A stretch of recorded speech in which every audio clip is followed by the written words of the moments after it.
very easy to be an atheist when you're successful, but it's very difficult to be an atheist when you're laying on your deathbed, because you begin to think, what if these people are right? When I'm laying on my deathbed and knowing that I'm going to die, I thought about, what if Ron is right? What if there is a heaven and a hell? And so the most immediately, the most pressing thought in my mind is, how do I get saved? What is saved? As I'm laying there in bed, I would begin to fade away. And as I would fade away, I would begin to go down. Now, it was like darkness. It was so dark. It was like the very darkness just penetrated into your very, very being. And I can tell you, I left my body because I remember when I came back into my body. You know, I don't know where I was out of my body. Now, there are people that talk about a light. There are people that talk about floating above. There are people that talk about a feeling of warmth and love. I didn't feel any of that. I felt none of that. I felt untold terror. Untold terror. It appeared like the ambulance literally exploded in flames. I thought it had actually blown up. It filled with smoke, and immediately I was moving through that smoke as if through a tunnel. And after some period of time, coming out of the smoke and out of the darkness, I began to hear the voices of a multitude of people screaming and groaning and crying. But as I looked down, the sensation was looking down upon a volcanic opening and seeing fire and smoke and people inside of this burning place screaming and crying. They were burning, but they weren't burning up. They weren't being consumed. But the most terrible part of it, I began to recognize many of the people that I was seeing in these flames.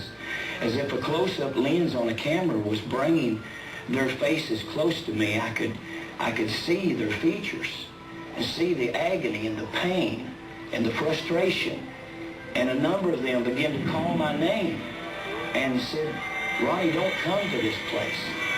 There's no way out. There's no escape. If you come here, there's no way out. And the smell was like sulfur, like an electric welder. And the stench was terrible. I hear people calling me outside the room, and they're saying to me in soft, gentle voices, Howard, you gotta come with us now. Come quickly. Come out here. I left the room, which was real, clear, bright, and went into the hallway, which was dank and hazy, and followed these people. First, they were sort of syrupy sweet to get me to go with them, and then when I was going along with them, it was like, hurry up, keep moving, you know, shut up, stop asking questions, you know, it started getting more ugly. And so we get into complete darkness. I'm absolutely terrified. These people are very hostile, I don't know where I am. I said, I'm not going to go with you any further. They said, you're almost there. And we started to fight. I was trying to get away from them. They were pushing and pulling at me. And there are now a lot of them. What originally had been like a handful, now was, since it was darkness, made hundreds or thousands. I have no idea. What they wanted to do was they wanted to inflict pain on me because they derived satisfaction out of the pain that I experienced.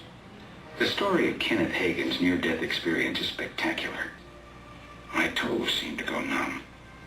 This numbness spread to my feet, my ankles, my knees, my hips, my stomach, my heart, and I leaped out of my body. I knew I was outside of my body. I could see my family in the room, but I couldn't contact them. As tried to communicate with his family members. He felt himself leaving the room and falling into what seemed to be a downward well or cavern. But as the darkness surrounded him, he was convinced that this hellish place was real. Hagen tells of calling out into the darkness. God, I belong to the church. I've been baptized in water. I was conscious of the fact that some kind of creature met me at the bottom of that pit. I didn't look at it. My gaze was riveted on the gates. As the creature grabbed Hagen, he said, that place shook. It just trembled. Hagen remembers praying as he ascended towards earth. Oh God, I come to you in the name of the Lord Jesus Christ. I ask you to forgive me of my sins. I want you to know it was like a 2-ton weight lifted off my chest.